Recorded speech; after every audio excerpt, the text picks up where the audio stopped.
And so I think athletes, again, I'm going to come back broken record here. This is where you need your mental playbook. This is where you need to break it down and say, if you're going to demand anything from yourself, if you're going to expect anything from yourself, it's around mindset, which is merely a donkey. Nicholas, merely a donkey. Cut.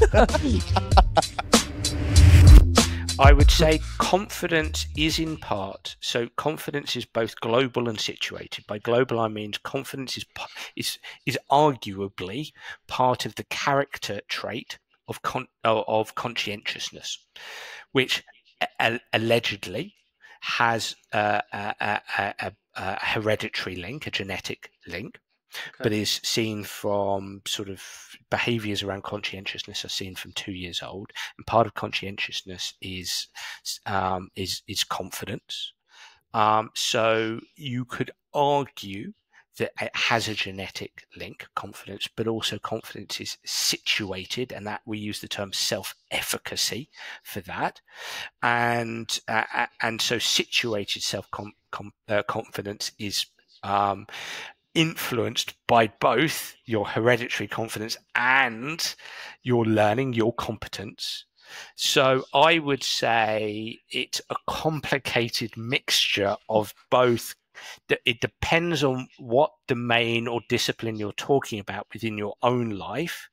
And so depending on what it is, there can be a keen mix of your own personal confidence from your character trait of conscientiousness combined with the competence built from your experiences, your coaching, etc., etc. So my very complicated answer is it is both. Yeah. And it depends. I would kind of see it like as a bar chart where the confidence and competence are kind of fighting for each other. And there'd be probably a few moments where the confidence is above the competence, but then you kind of are searching for that proof and that confirmation bias that your confidence is true, which then makes your competence probably go up a little bit. And they kind of just push each other up. And yeah, it's a weird little mix.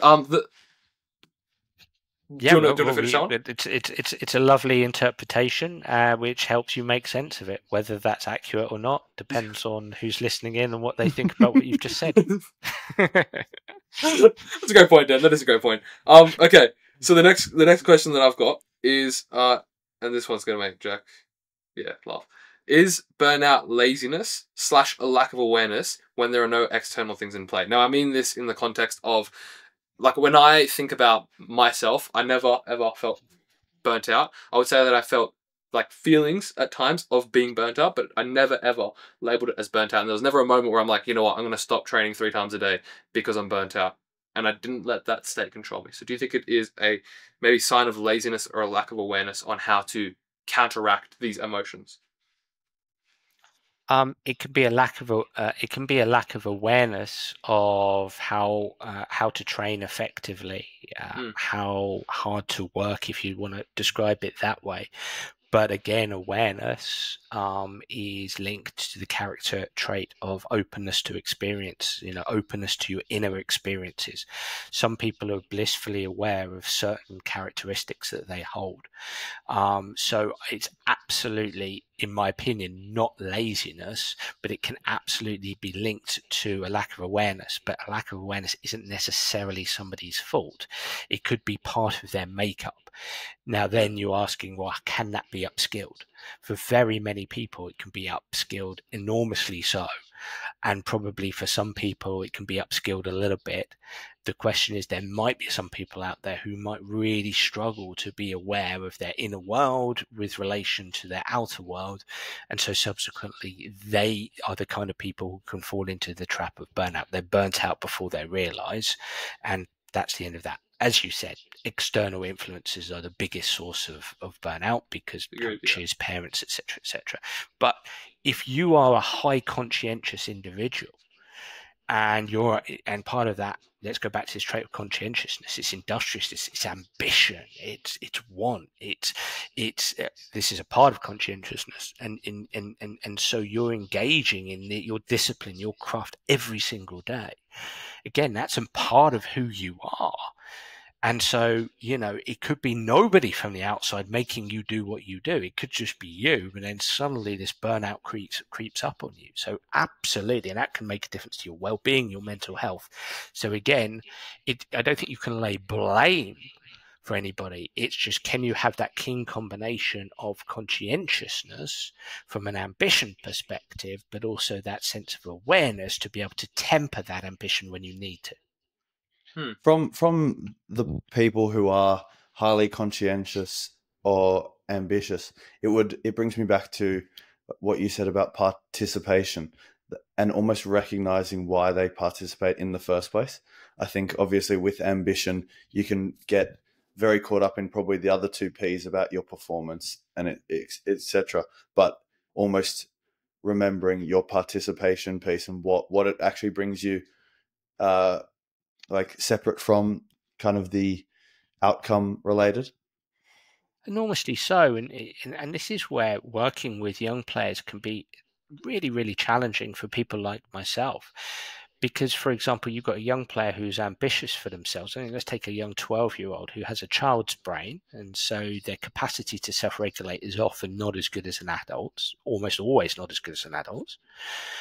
And that's not to suggest every adult is great at self-regulating. Most people aren't. So you've got this 12-year-old who really wants to be. They're watching Premier League football, global football every single day. They want to be great, and they'll work hard. They do everything that they need to, probably like yourself did, Jack. And so you start to feel tired. You start to feel fatigued, and you have a lot of anxiety and stress about being in the team and so on and so forth. And so, suddenly somebody like myself comes along because I've been engaged with this young person because, they're experiencing low mood and a drop in confidence and a lot of anxiety, and their form is dropping off and they're temperamental and so on and so forth.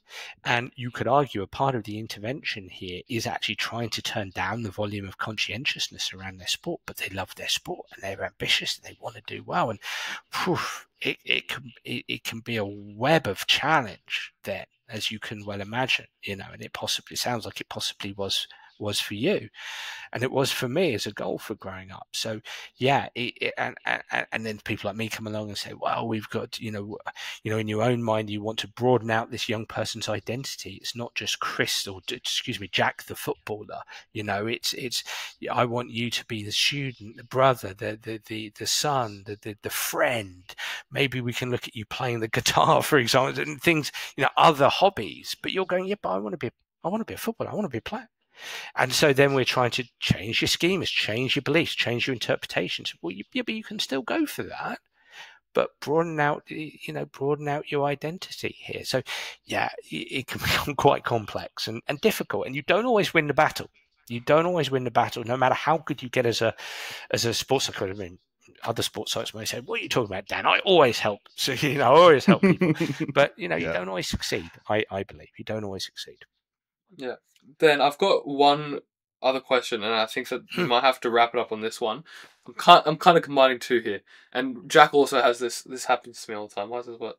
For the listeners. Well, it's a celebration. You're preempting this amazing question. So releasing some balloons. Well, the funny thing is, you're launching the question. the people who are watching me, they're actually watching me on this camera, so they can't even see what's just happened there. But nonetheless, it probably helps without context. Okay, so what I've got is talking about overthinking, and Jack and I both found that when we were playing our best football is when we genuinely didn't care. And do you think that overthinking, or even thinking about overthinking, is or becomes overthinking? Thinking about your thinking becomes overthinking. Yeah. Yeah. So this is where, and it's really, I would actually, by and large, if I want to be as accurate as I can possibly be with this answer, but as succinct as possible, I would say it's thinking around outcome and performance. I would say it's overthinking around outcome and performance.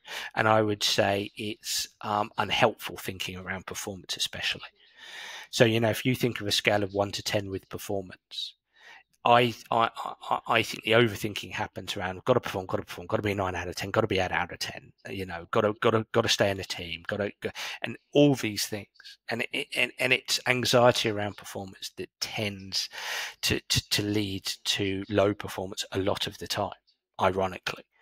And so I think athletes, again, I'm going to come back, broken record here. This is where you need your mental playbook. This is where you need to break it down and say, if you're going to demand anything from yourself, if you're going to expect anything from yourself, it's around mindset, which is